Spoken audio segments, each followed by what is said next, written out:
you're curious about manifesting from a Christian perspective, let's talk about it. I recently made a new friend named ChatGPT. I'm sure you've all heard of him. He's very knowledgeable, knows a lot.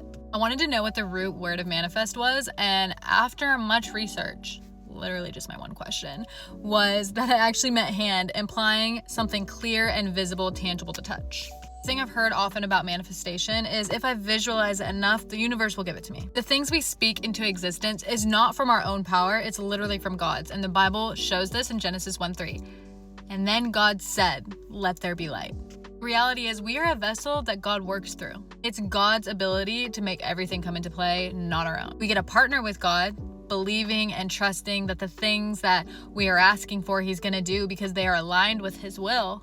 But we can't do it in our own strength. We can't do it in our own power. We don't have the power to do that. And that's where I think it gets confusing. Manifesting or wanting things to happen apart from God is basically us trying to be our own God. Don't let this be too deep for you to hear, but the Bible actually warns about trusting in the universe, self-reliance, and all the things in Isaiah 47:13-14. It's actually kind of crazy what it says. I'll put it here, but read it for yourself. The word manifest gets thrown around. I think even Christians sometimes, if we're not careful, can get confused into it and start to use it in a way that is probably not what the world thinks. If I ever use the word manifest, I'm fully meaning manifesting in what God has, as in His promises are yes and amen, and I trust in full faith that He's going to do what He wants because He's the God of the universe. Biblical manifesting or biblical faith, it's not about forcing our own desires, but aligning it with God's will. That's perfect and pleasing and good for us. 1 John 5:14, it says a lot, I don't know what it says. I'm going to put it here.